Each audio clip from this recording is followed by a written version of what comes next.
I'm Winifred, 27, and until last year I thought my mother and I had a complicated but loving relationship. We had our differences, but I never imagined she would disown me when I needed her most. One sentence at a hospital changed everything about how I saw myself, my family, and my place in the world. Let me tell you how I went from devastated to stronger than ever. Before I begin, where are you watching from today? Hit like and subscribe to join me on this healing journey. Growing up in a middle-class suburb outside Boston, I learned early that my mother Laura had very specific expectations. Our two-story colonial, with its perfectly manicured lawn, was the physical manifestation of the image she wanted to project to the world. Everything had to be just so, including her only daughter. Winifred, sit up straight. First impressions matter, she would say, adjusting my posture at the dinner table when I was only 6. My father James was different, kind, understanding, but ultimately passive when it came to my mother's controlling tendencies. He would give me sympathetic looks across the table, but rarely contradicted her directly. "Your mother just wants what's best for you," he would whisper when he tucked me in at night after particularly difficult days. Then there was my younger brother Noah. 3 years younger than me, he somehow escaped the intense scrutiny I faced. His messy room was just boys being boys, while mine had to be spotless. His B in math was trying his best, while my A- in English meant I wasn't applying myself. "Why can't you be more like your brother?" became a recurring theme throughout my teenage years, despite the fact that I was a straight-A student involved in debate club, student government, and volunteering at the local animal shelter. What my mother never understood was my passion for photography. It started when I was 12 and my father gave me an old film camera he found at a garage sale. "Don't waste your time with that hobby," my mother scoffed when she saw me taking pictures in our backyard. "Focus on activities that will get you into a good college." But in those moments behind the lens, I found freedom. The world looked different through the viewfinder, more beautiful, more meaningful, full of stories waiting to be told. I would sneak out early on weekend mornings to capture the sunrise over the nearby pond or the faces of strangers at the farmer's market. Throughout high school, I maintained the perfect student facade my mother demanded while secretly developing my photography skills. I created a small darkroom in our basement storage area, converting it back to normal before my mother came home from work. My father knew but kept my secret, occasionally slipping me money for film and chemicals. When college acceptance letters arrived, I had my pick of prestigious schools. My mother had her heart set on Yale, her alma mater, but I chose Northwestern for their exceptional arts program, though I told her it was for their journalism school. "At least it's a respectable career," she said with reluctant approval. College was my first taste of real independence, and I flourished. I double majored in art history and visual arts, worked on the university magazine, and built a portfolio that landed me an internship at a small but respected gallery in New York City the summer before my senior year. When I called home to share the news, my mother's response was predictable. "New York is dangerous and expensive. Wouldn't you prefer something in Boston I could call my friend at the museum?" I stood my ground for once. "This is what I want, Mom. It's a great opportunity." After graduation, despite my mother's tearful pleas to move back to Boston, I accepted a full-time position at the same New York gallery. I found a tiny apartment in Brooklyn with 2 roommates and began building a life that felt authentically mine. Over the next few years, our relationship became increasingly strained. Phone calls home always ended with subtle digs about my temporary career, or questions about when I was going to get a real job or meet a suitable partner. Visits home for holidays were tension-filled marathons of criticism thinly veiled as concern. Still, we maintained contact. I called weekly, sent birthday and holiday gifts, and tried to focus on the positive moments we occasionally shared. I believed that deep down, beneath the criticism and control, my mother loved me and wanted me to be happy. By the time I turned 27, I had been promoted to assistant curator at the gallery and was starting to make a name for myself in the New York art scene. I had my own small apartment, now dated occasionally, and had built a close-knit group of friends who supported my artistic ambitions. When I received news of my promotion, I was excited to share it with my family. I called home immediately, hoping that finally my mother would see that my chosen path had merit. "That's nice, dear," she said dismissively after I shared my news. "But have you thought about applying to graduate schools? Art is fine as a hobby, but you need something more substantial for a career." Her words stung, but I had grown accustomed to the pain. What I didn't know was that this conversation would be the last normal interaction we would have before everything fell apart. It started gradually, so subtly that I barely noticed at first. In February, I began feeling unusually tired. I attributed it to the long hours at the gallery preparing for our spring exhibition and the brutal New York winter that seemed to drain everyone's energy. By March, I had lost weight without trying my clothes hanging loosely on my frame. Friends commented, some with envy, but I knew something wasn't right. I had always had a healthy appetite, and now I could barely finish half a sandwich without feeling full. "You should see a doctor," my roommate from college, Megan, said during our weekly video call. She had moved to Chicago after graduation, but remained my closest confidant. "I'm fine," I assured her. "Just busy. Once this exhibition is over, I'll get some rest." But the exhibition came and went, and instead of improving, my symptoms worsened. I started experiencing strange joint pain that migrated throughout my body. Some mornings my hands were so stiff I struggled to hold my camera. I developed a persistent low-grade fever that left me constantly chilled despite the arrival of spring. During her visit to New York in April, Megan took one look at me and gasped, "Winnie, you look terrible. This isn't normal tiredness." Standing in my tiny bathroom, I confronted my reflection. My usually rosy complexion had turned ashen, dark circles rimmed my eyes and my cheekbones protruded sharply. I barely recognized myself. "I have an exhibition in Boston next month," I said weakly. "I can't be sick now." Megan crossed her arms, her expression brooking no argument. "We're going to urgent care today, or I'm calling your parents."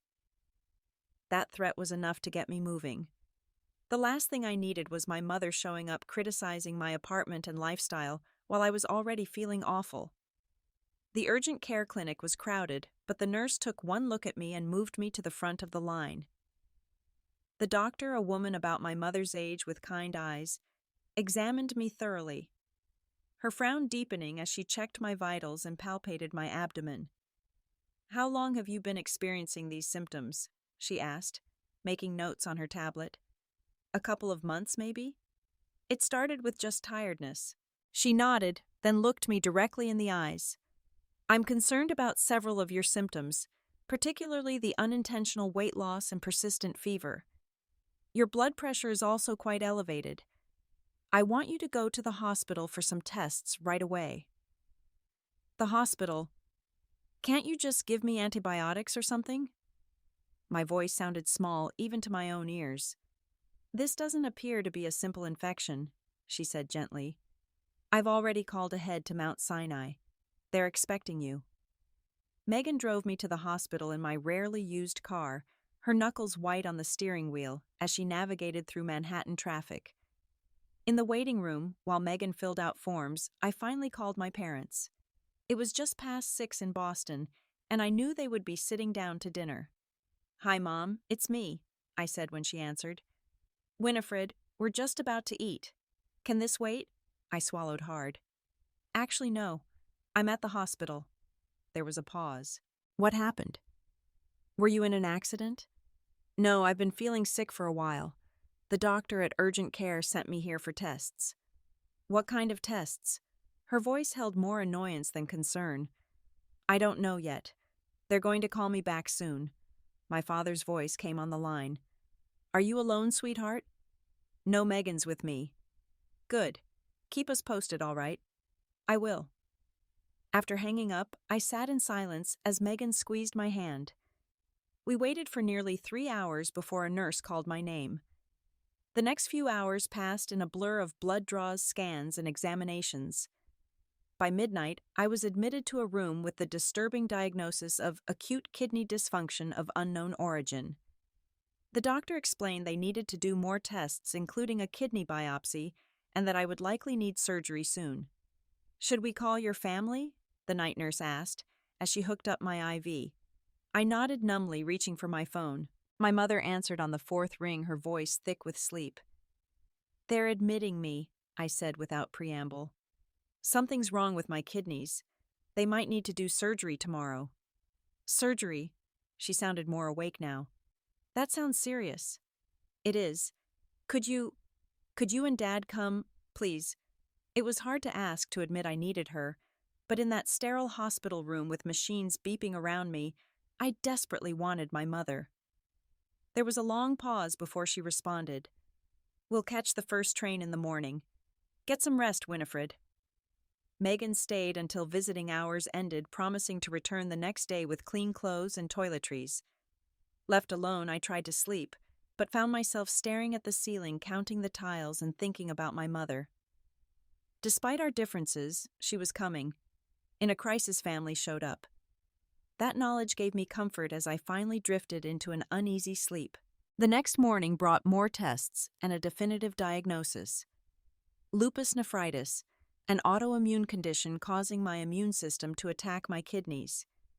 The doctor explained I would need immunosuppressive therapy, possible dialysis, depending on today's results and significant lifestyle changes. With proper treatment, many patients achieve remission, she assured me, but you'll need a strong support system during recovery. I nodded, thinking of my parents who would arrive soon. Whatever our problems, they would help me through this. They had to. Around 11, there was a knock at my door. My heart leapt, expecting my parents, but it was Megan with a small overnight bag. "Any word from the family?" she asked, arranging my toiletries on the bedside table. "They should be here soon. The train from Boston gets in at 10:30. At 11:45, my parents finally arrived.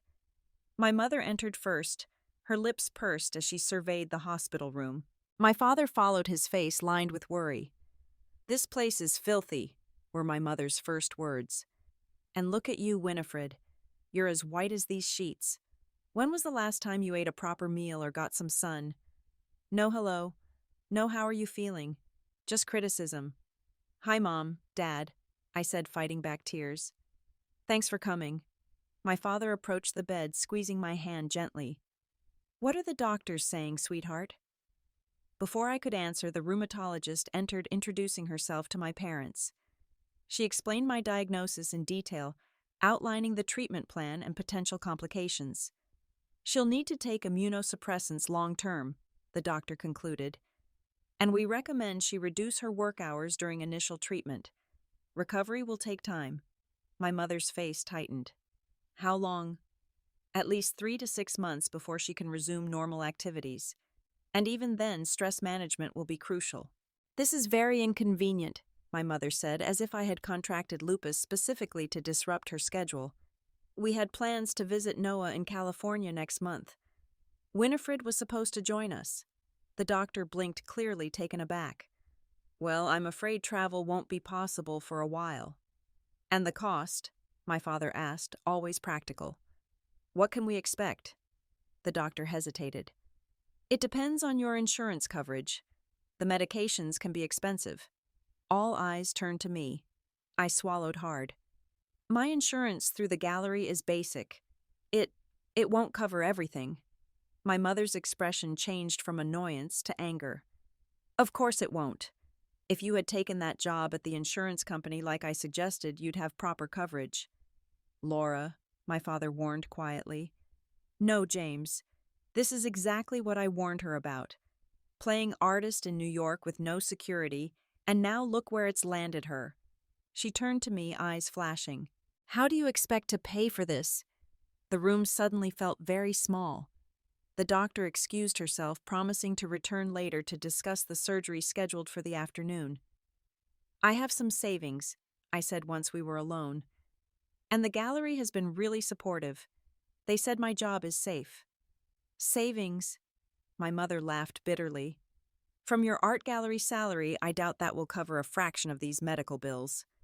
"I'll figure it out," I said, trying to stay calm despite the rising tension. "I might need a little help at first, just until I can work full-time again." "A little help," my mother's voice rose. You want us to bail you out of yet another irresponsible life choice?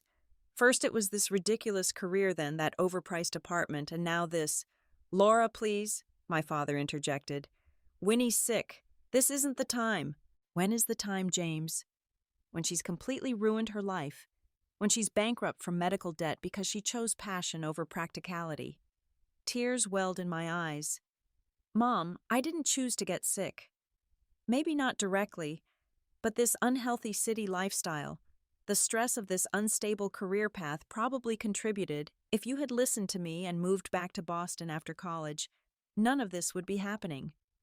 That's not how autoimmune diseases work, I said, my voice trembling.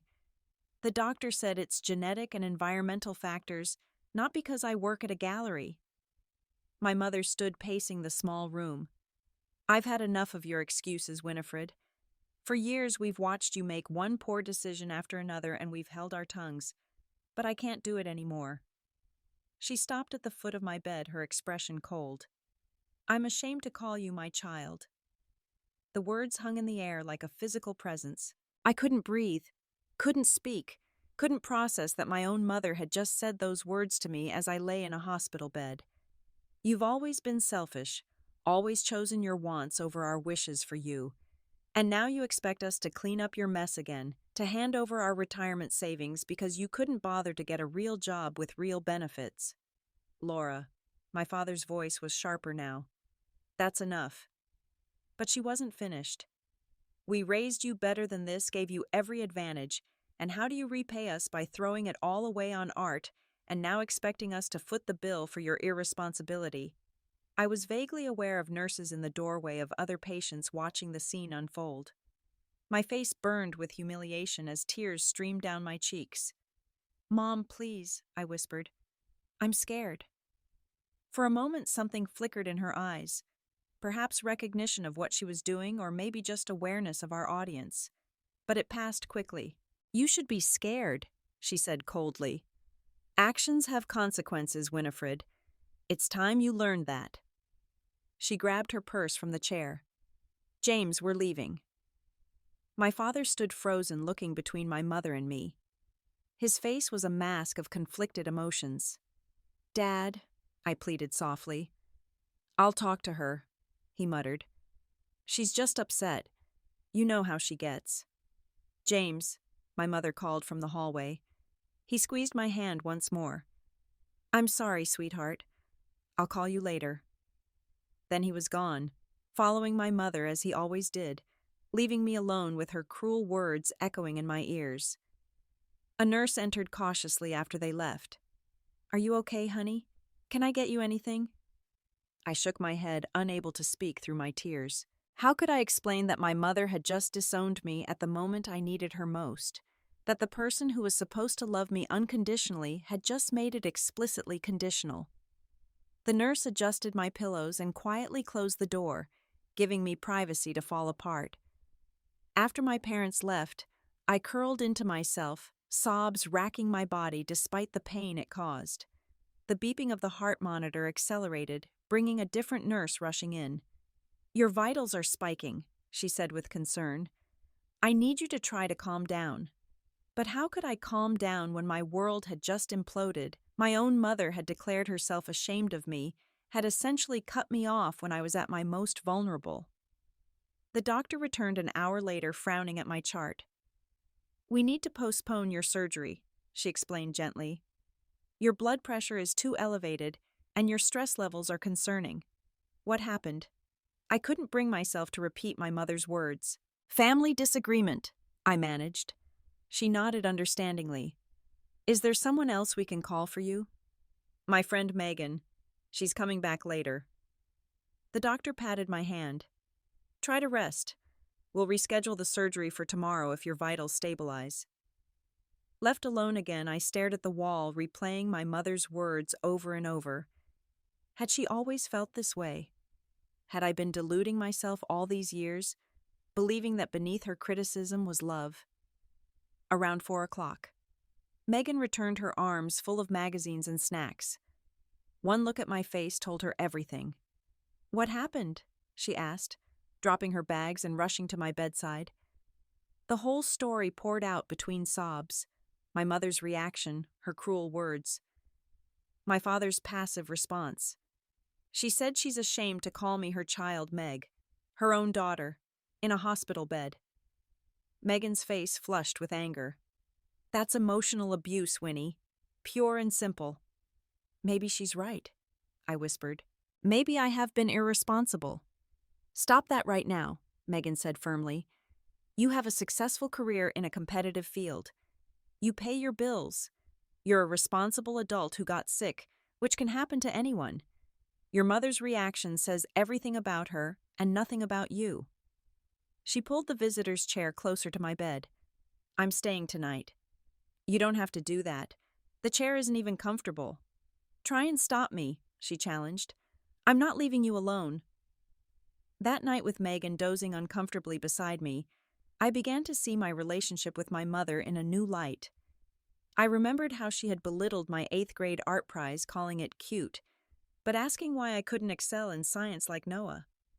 How she had accidentally left my photography portfolio at home when driving me to a summer program interview.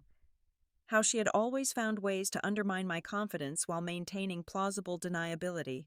What I had interpreted as tough love was actually something much darker.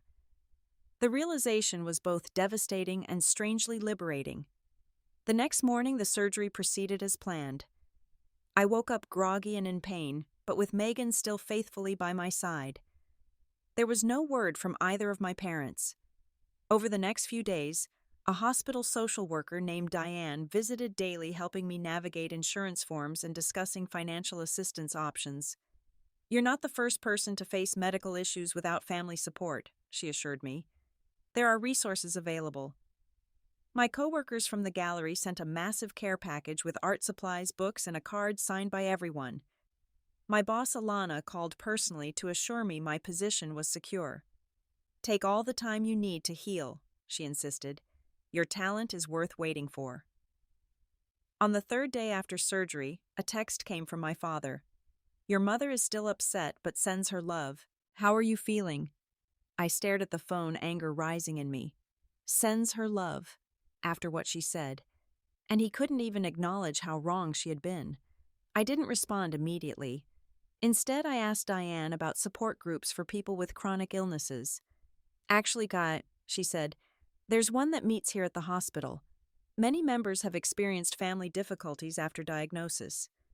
Would you like me to connect you? For the first time since my mother's outburst, I felt a spark of determination. If my blood family wouldn't support me through this, I would find people who would. I would rebuild my life without the constant weight of my mother's disapproval. Yes, I told Diane. I'd like that very much. That evening, as Megan helped me wash my hair in the tiny hospital bathroom, I looked at myself in the mirror. I was pale and thinner than before, with dark circles under my eyes, but I was still here, still fighting. If my mother won't be there for me, I said to my reflection, I'll have to be there for myself. Megan squeezed my shoulder. Not just yourself. You have me, and a lot of other people who care about you. In that moment, I made a decision. I would focus on healing both physically and emotionally. I would redefine family on my own terms, and I would never again measure my worth by my mother's impossible standards. 5 days after surgery, I was discharged from the hospital. The doctors were pleased with my initial response to treatment, though they warned the road ahead would be challenging. You'll need to rest, take your medications precisely as prescribed, and come in for regular monitoring, my rheumatologist explained. And you'll need help at home for at least the first 2 weeks. Without hesitation, Megan arranged to work remotely from my apartment. My boss is actually human, she joked.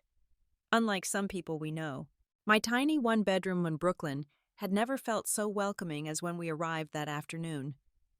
Someone had cleaned the place thoroughly, the gallery assistant Kate Megan explained, and my refrigerator was stocked with ready-to-heat meals. The gallery took up a collection, Megan said. Everyone pitched in. I was overwhelmed by the kindness. I don't know how to thank them. Just focus on getting better, Megan replied, helping me settle on the couch. That's all anyone wants. To my surprise, my neighbors also stepped up. Mrs. Abramson from across the hall, whom I'd barely spoken to beyond polite hellos, appeared that evening with homemade chicken soup. "My sister has lupus," she explained. "I know a little about what you're facing." The older couple from downstairs offered to pick up groceries whenever they went shopping. The young lawyer from the end of the hall volunteered to walk with me when I was ready to start taking short walks for exercise. "I had no idea I had such a community here," I told Megan that night. "Sometimes it takes a crisis to reveal who's really in your corner," she replied. My father called the next day. Our conversation was stilted and brief. He asked about my health, promised to work on my mother, and mentioned he'd transferred some money to my account to help with expenses. "Has she said anything about what happened?" I asked. "She's under a lot of stress," he hedged. "You know how she gets when she's worried." "Dad, she said she was ashamed to call me her child. In a hospital. In front of nurses and other patients." "She didn't mean it, Winnie." "Then why hasn't she called to apologize?" His silence was answer enough. "I appreciate the financial help," I said finally. "But what I needed was emotional support." "I know, sweetheart. I'm sorry." After hanging up, I realized I wasn't as devastated as I would have been before. Something had shifted in me during those days in the hospital. I still loved my parents, still wished for their approval, but I no longer felt defined by their judgment.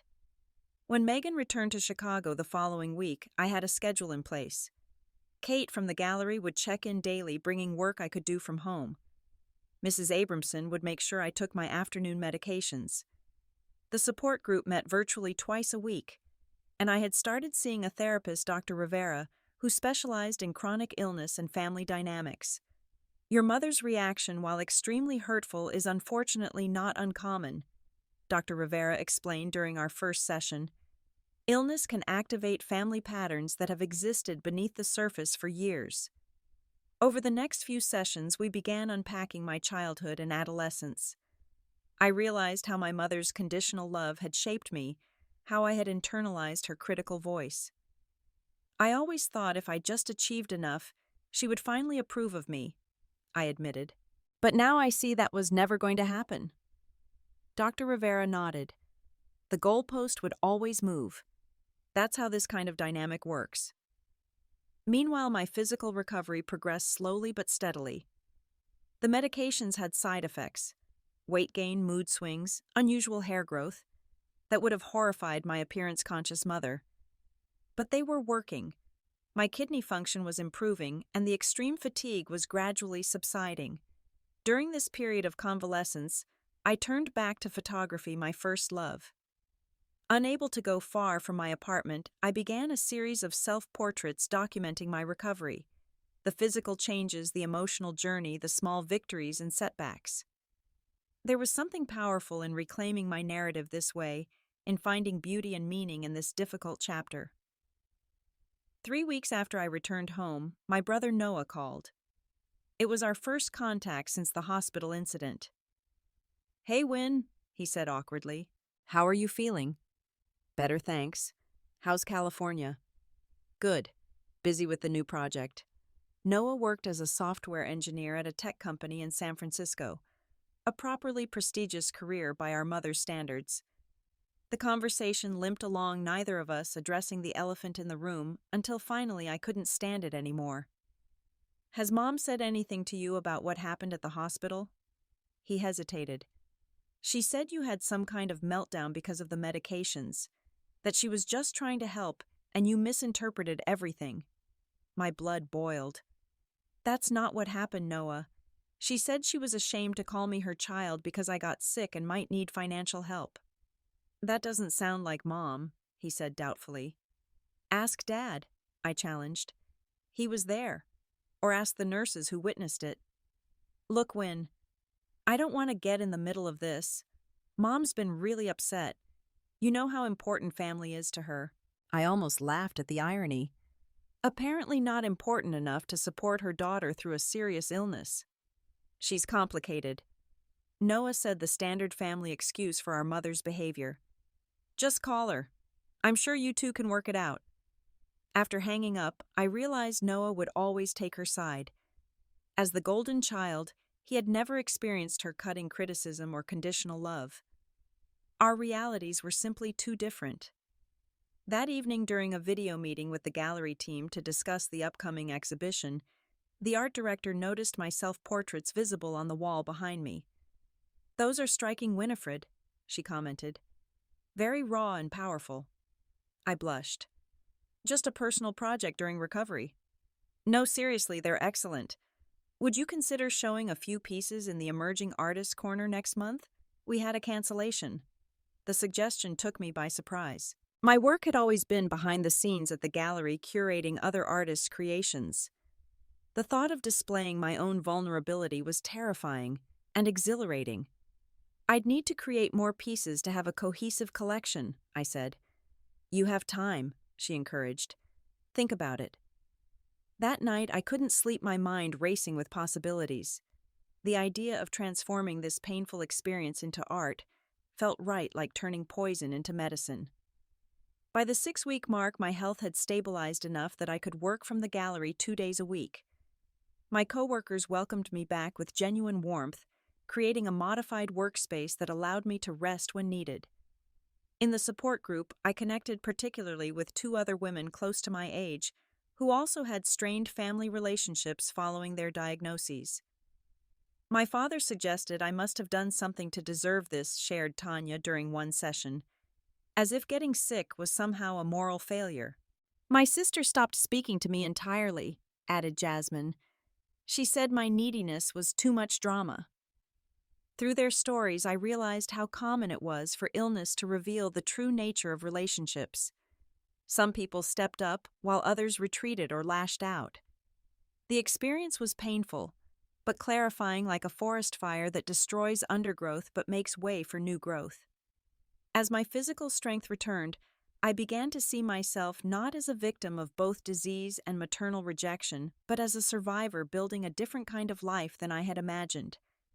My chosen family of friends and supporters proved more reliable than blood ties. My creativity found new depth through adversity. 6 weeks after the hospital incident, I still hadn't heard directly from my mother. My father called weekly with awkward updates and vague assurances that she would come around eventually. I no longer held my breath waiting for an apology I now understood might never come. Instead, I poured my energy into my recovery, my work, and my photography. The Emerging Artists exhibition was scheduled for the following month, and I was determined to have a collection worthy of the opportunity. What I didn't expect was that my mother would re-enter my life before I was ready, bringing with her all the chaos and pain I had just begun to process. The morning my mother showed up unannounced at my apartment, I had been feeling stronger than I had in months. My latest blood tests showed continued improvement. I had worked 3 consecutive days at the gallery without exhaustion, and I had completed 10 photographs for the upcoming exhibition. The knock at my door came just after 9. Assuming it was the neighbor collecting for a building fundraiser, I opened it without checking the peephole, still in my pajamas with my hair uncombed. "Winifred, look at you, you're a mess." My mother stood in the hallway, impeccably dressed in a camel coat and pearl earrings, shopping bags dangling from her arms. For a moment I thought I was hallucinating, a side effect of one of my medications. "Mom, what are you doing here?" She brushed past me into the apartment, surveying the space with the critical eye I remembered from childhood. "This place is even smaller than I remembered. And so dark. How can you possibly recover properly without natural light?" I closed the door slowly, trying to process her presence. It had been nearly 2 months since the hospital, 2 months without a call or text from her, and now she was in my living room acting as if nothing had happened. "I brought you some new clothes." She continued, placing the shopping bags on my coffee table. "Proper outfits for work. Those oversized things you've been wearing make you look ill." I stared at her, speechless. Was she seriously pretending she hadn't told me she was ashamed to call me her child? That she hadn't abandoned me during the scariest experience of my life? "Would you like some tea?" I asked, finally buying time to collect my thoughts. "Earl Grey if you have it," she replied, removing her coat. "No sugar." In the kitchen, I gripped the counter, breathing deeply as Dr. Rivera had taught me. This was not how I had imagined our eventual confrontation. I had pictured myself composed, articulate, standing my ground. Instead, I was in rumpled pajamas, caught completely off guard. The kettle whistled, jolting me back to the present. I prepared 2 cups of tea and returned to the living room where my mother was examining one of my medication bottles. "These are very strong immunosuppressants," she commented. "Are you sure they're necessary? Your Aunt Judith cured her arthritis with a special diet." "Lupus nephritis isn't arthritis, Mom," I said, handing her the tea. "And yes, they're necessary to prevent my immune system from destroying my kidneys." She sipped her tea, grimacing slightly. "Well, you look much better than you did at the hospital. Though you could use a haircut and some color in your cheeks." I set my teacup down deliberately, a sudden clarity washing over me. Nothing had changed. She hadn't had some epiphany about her behavior or come to make amends. She was the same controlling, critical mother she had always been, and I was falling right back into our old pattern. But I was not the same daughter. The past 2 months had changed me in ways that went beyond physical health. I stood up, straightening my shoulders. "Mom, we need to talk about what happened at the hospital." Her expression shuddered immediately. "I don't see what good it does to dwell on unpleasantness. I'm here now, aren't I?" "Yes, 2 months later with no call, no text, no acknowledgement of what you said. You know how I feel about hospitals. I was upset. You said you were ashamed to call me your child." She waved a dismissive hand. "People say things they don't mean when they're stressed. You were being unreasonable about the financial situation." I had just been diagnosed with a serious autoimmune disease. I was scared and needed my mother's support, not her judgment. "Support doesn't mean enabling irresponsibility," she countered. "Someone had to be realistic about the situation." I took a deep breath. "Mom, I needed my mother, and you abandoned me." Her face flushed. "I did no such thing. I'm here now, aren't I? Bringing you things, checking on you." 2 months later without so much as an apology. Apology. She looked genuinely confused. "For what?" "For caring about your future when you clearly don't." In that moment, I saw with perfect clarity what Dr. Rivera had been helping me understand. My mother was constitutionally incapable of admitting she was wrong. Her self-image as the perfect mother couldn't accommodate the reality of her emotional abuse. "This isn't just about the hospital," I said quietly. "It's about a lifetime of conditional love, of never being good enough unless I followed your exact blueprint for my life, of criticism disguised as concern." "How dare you?" she said, her voice low and dangerous. "After everything your father and I have done for you, the sacrifices we made to give you every advantage." "I'm grateful for those advantages," I replied, surprised by my own calmness. "But love shouldn't come with conditions. Support shouldn't be withdrawn the moment I make choices you disagree with. So this is how you repay us, with accusations and ingratitude." "This isn't about payment or gratitude. It's about building a healthy relationship moving forward. If you want to be part of my life, things need to change." She stood abruptly. "I don't recognize you anymore, Winifred. This illness has changed you." "You're right," I agreed. "But not in the way you think. It's shown me what real support looks like from friends and colleagues, and even strangers. It's helped me see that I deserve better than what our relationship has been." "What exactly are you saying?" Her voice was icy. "I'm saying I love you, Mom. You'll always be my mother. But I need boundaries. I need acknowledgement of how your words and actions have hurt me. I need respect for my choices and my life." "Boundaries." She practically spat the word. "That's therapist talk. I knew you should never have started seeing that woman." Dr. Rivera has helped me understand a lot about our family dynamics." "Oh, I'm sure she has," my mother said sarcastically. "Turning you against your own family who only want what's best for you." "That's exactly what I'm talking about," I said, gesturing between us. "This pattern. You can't hear any perspective that doesn't match your own without assuming malicious intent." She grabbed her coat. "I didn't come here to be psychoanalyzed by my own daughter. I came to help, but clearly you don't want my help. What I want is a mother who can say she's sorry when she hurts me. who can see me as a separate person with valid choices, even when they differ from what she would choose, who loves me unconditionally. That's childish fantasy, she said dismissively. Real life doesn't work that way. Families have expectations of each other. I nodded, resignation settling over me. Then we have different definitions of family. If that's how you feel, perhaps it's best if I go. Don't expect your father and I to bail you out when those hospital bills come due. I've already worked out a payment plan with the hospital, I said. And I have short-term disability insurance through the gallery. I'll be okay. This seemed to genuinely surprise her. Well, she said flustered, Noah will be disappointed you won't be at his engagement dinner next month. Another manipulation tactic, using my brother as leverage. Once it would have worked. Now I saw through it. I'll call Noah directly, I replied. Our relationship is separate from my relationship with you. She picked up her purse, leaving the shopping bags on the table. When you come to your senses and are ready to apologize for this disrespect, you know where to find us. I walked her to the door, a strange calm settling over me despite my racing heart. I love you, Mom, but I love myself too much to accept this treatment anymore. When you're ready to have an honest conversation about what happened and how we move forward, I'm here. Don't hold your breath, she snapped, stepping into the hallway. I won't, I said softly and closed the door.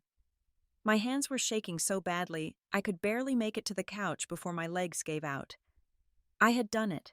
Stood up to my mother, set boundaries, spoken my truth. Part of me wanted to call her back to apologize and smooth things over as I always had before. But a stronger part knew this confrontation had been necessary and long overdue. I called Dr. Rivera, who made time for an emergency session that afternoon. What you did was incredibly brave, she said after I recounted the confrontation. Setting boundaries with parents is one of the hardest things we do as adults, especially with someone as dominant as your mother. I feel terrible and liberated at the same time, I admitted. Is that normal? Completely normal. You're grieving the relationship you wished you had while claiming your independence. Both processes are painful but necessary. That evening I looked at the shopping bags my mother had left. Inside were expensive clothes and styles she had always tried to push on me. Conservative, conventional, nothing like the artistic, colorful pieces I actually wore. In the past, I might have kept them out of guilt or obligation. Now I repackaged them to donate to a women's shelter. As I worked, I felt something shift inside me. Grief mixed with a profound sense of freedom. For the first time in my life, I had stood my ground with my mother. The earth hadn't opened up to swallow me. The sky hadn't fallen. I had spoken my truth, and though the outcome wasn't reconciliation, I felt more whole than I had in years. 6 months passed after the confrontation with my mother. Autumn painted New York in crimson and gold, and my life had settled into a new normal. My health stabilized with ongoing treatment, though I still had good days and bad. I had returned to full-time work at the gallery with accommodations for my condition. Most importantly, I had found a peace I hadn't known was possible. The night of my photography exhibition opening arrived on a cool October evening. The gallery had transformed the emerging artist corner into an intimate space showcasing 15 of my photographs under the title Healing Visible. Each image documented a stage of my recovery, from the raw vulnerability of those first weeks to the gradual reclaiming of strength and purpose. Megan flew in from Chicago for the opening. My support group friends came in force, as did my colleagues, neighbors, and even Dr. Rivera. The crowd was smaller than for the gallery's featured artists, of course, but every face was one that had played a role in my healing journey. "This is incredible, Winnie," Megan said, hugging me as we surveyed the space. "You've transformed something painful into something beautiful." I wore a vintage emerald dress that complemented my now shoulder-length hair, which had started growing back differently after treatment, slightly curly where it had once been straight. My body had changed too rounder in some places due to the medications, but I had come to see these changes not as flaws, but as evidence of survival. Midway through the evening, as I was explaining my artistic process to an interested couple, I felt a tap on my shoulder. Turning, I found myself face to face with my father. "Dad," I nearly dropped my glass of sparkling water. He stood awkwardly in a suit that looked slightly too big as though he had lost weight. "Hello, Winifred. You look well." "What are you doing here?" I managed, acutely aware of Megan watching protectively from nearby. "I saw the announcement in the Boston Globe Arts section," he explained. I wanted to see your work." I nodded, still processing his presence. "Would you like a tour?" We walked through the exhibition in silence at first, him studying each photograph intently. I watched his face, trying to gauge his reaction to these intimate glimpses into the aftermath of my family's abandonment. "These are remarkable," he said, finally stopping before an image of me sitting by my apartment window, half my face in shadow, half in light. "You've always had talent. I should have said that more often." "Thank you," I said, unsure where this was heading. He cleared his throat. "Your mother doesn't know I'm here." I assumed as much. Things have been difficult at home since everything happened. I've been doing a lot of thinking. We moved to a quiet corner away from the main crowd. My father looked older than I remembered, the lines around his eyes deeper. "I failed you, Winnie," he said suddenly. "At the hospital. Before that, too. I should have stood up to your mother when she said those things. I should have been a better father." I hadn't expected this. In all my imagined scenarios of reconnection, my father had remained the same passive figure, a secondary character to my mother's dramatics. "Why didn't you?" I asked softly. He sighed heavily. "It's no excuse, but it was easier to go along to keep the peace. I told myself I was protecting you by mediating, but really, I was protecting myself from her anger. And now I realize that peace at any cost isn't really peace at all." He hesitated. "I've started seeing someone too. A therapist, I mean. Trying to understand how we got here." I blinked back unexpected tears. That's good, Dad." "Your mother refuses to go. She still insists she did nothing wrong, that you're the one who needs to apologize." He shook his head. "But I know better now. What she said to you, how she's treated you all these years, it wasn't right." "No, it wasn't," I agreed, feeling a weight lift at this simple acknowledgement. "I can't change her, Winnie. I finally accepted that. But I can change how I respond. I can be honest about what I see and feel." He gestured to the photographs. "Like you've done here." We stood in silence for a moment, the gallery buzzing around us. "What happens now?" I asked eventually. "I'd like to try to rebuild our relationship if you're willing. Just us on new terms." I considered his words carefully. "I'd like that too, Dad. But I need to know you understand why what happened was so painful. And I need to know you won't try to pressure me into reconciling with Mom unless she acknowledges the harm she caused." "I understand," he said solemnly. "No pressure, no expectations. Just a father who misses his daughter and admires the strong woman she's become." He reached into his pocket and pulled out a small package. "I found this in the attic last month. I thought you might want it back." Inside was my first film camera, the one he had given me at 12, the one my mother had accidentally donated during a movie. "You kept it," I whispered, turning the familiar weight in my hands. "I couldn't let it go," he admitted. "Even then I knew how much it meant to you." The gesture, small but significant, brought tears to my eyes. It represented all the times he had silently supported my passion, even as he failed to defend it openly. "Thank you," I said, truly meaning it.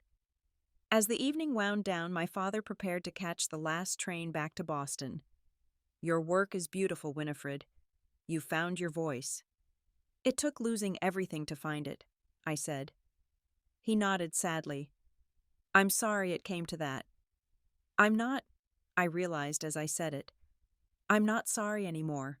This journey, as painful as it was, led me here. And here is exactly where I'm supposed to be." After he left, Megan appeared at my side. "You okay?" "Actually, yes," I said, surprising myself. For the first time in my life, I think my father really saw me. Later that night, as the last guest departed and I surveyed the space that held my story and images, I reflected on the long, winding path that had brought me here. The illness that nearly took my kidneys had given me something invaluable: the clarity to see my worth beyond my mother's approval, the courage to set boundaries, and the wisdom to build a life filled with genuine love and support. A curator from a larger gallery had expressed interest in my work. A visitor had asked if I would consider speaking to a support group for young adults with chronic illnesses. And a quiet man who had spent an hour studying my photographs had left his number suggesting coffee to discuss a potential collaboration. My life was opening in unexpected directions, rich with possibilities I could never have imagined during those dark days in the hospital. As for my mother, there had been no reconciliation, no dramatic apology. I had stopped expecting one. Perhaps someday she would recognize what she had lost in refusing to accept me as I was. Perhaps not. Either way, I had found peace in knowing her limitations were not my fault, and her inability to love me unconditionally was her loss, not mine. Sometimes the family we build matters more than the family we're born into. Sometimes the hardest battles leave us stronger than we ever thought possible. And sometimes, when we're brave enough to stand in our truth, we find exactly the life we were meant to live all along. Have you ever had to set difficult boundaries with family members who couldn't accept your authentic self? I'd love to hear your stories in the comments below. If this resonated with you, please like and subscribe to join me for more stories of healing and growth. And remember, sometimes the most loving thing you can do, for others and yourself, is to stand firmly in your truth even when it's painful. Thank you for being part of my journey, and I wish you strength and courage on yours.